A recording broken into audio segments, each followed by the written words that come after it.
हा पाटील नावाचा ड्रायव्हर आहे माझ्या बरोबर. मी तुम्हाला त्याचा हात दाखवतो. ऍक्सिडेंट मध्ये ड्रायव्हरला काय काय गमवावं लागतं त्याचं हे ताजं उदाहरण आहे.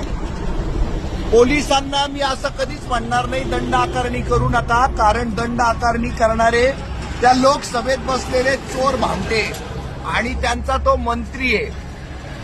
अरे पण नालायकांनो, त्यांनी जरी दंड जाहीर केला तरी प्रॅक्टिकली ऑन ग्राउंड तुम्हाला दिसतं ड्रायव्हर काय मेहनत करतो. आता ही पिकअप आहे बघा मागे, ही आरटीओनी मंजूर केलेली बॉडी आहे आणि ही जर हाईटला जास्त असेल तर तुमच्या आरटीओनी मंजूर करताना शेण खाल्लं होतं का? तो सांगतोय तुम्ही आरटीओनी मंजूर केलेली जेवढी बॉडी आहे त्याच्यात तेवढा माल घेऊन चाललेलो आहे. मग कोणत्या हिशोबानं तुम्ही उत्तर दिलं म्हणून त्याला हा दंड केला 1,500 रुपयांचा?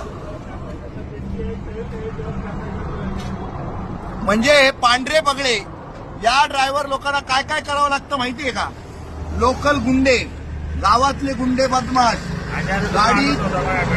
गाडीमध्ये माल चढवणारे, माल उतरवणारे, नंतर हे पांढरे पगडे, खाकी पगडे, आरटीओ वाले आणि या गाड्यांना हप्ता ज्यांचा चालू आहे त्या सगळ्या फायनान्स कंपन्यांचे, वसुली माफिया टोळ्यांचे सदस्य, या सगळ्यांचा सामना करत माल जात असतो, माल येत असतो.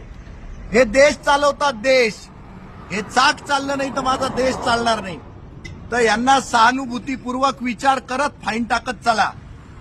प्रसंगी पोरांच्या मुखात एक घास न घालता स्वतः अर्धपोटी राहून हे लोक हा देश चालवण्यासाठी मदत करत असतात. आणि हरामखोरांना तुम्ही नोकऱ्या देत नाही ना रे, म्हणून तर या झक मारत आहे ना, त्या बँकांचे कर्ज काढून उरापोटावर कर्ज घेऊन या गाड्या चालवाव्या लागतात. हाऊस आहे का कोणाला? द्या बरं याला चांगली नोकरी 25,000ची.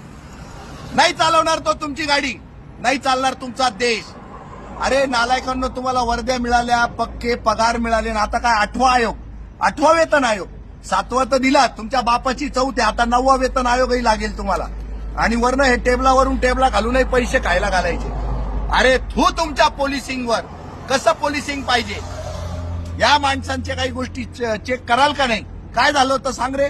जेवढे आरटीओ हाईट पास करते तेवढा माल घेऊन आम्ही निघालो होतो. तो म्हणतो हाईट आहे म्हणे तुझी. 1,000 रुपये मागत होता माझ्याकडनं. ते काय दिले, पैसे नाही दिले तर ऑनलाईन फाईन मारून दिली. कोणत्या ठिकाणी झाले? हे चाकण चोकडीच्या आळंदी फाट्याच्या मागच्यात.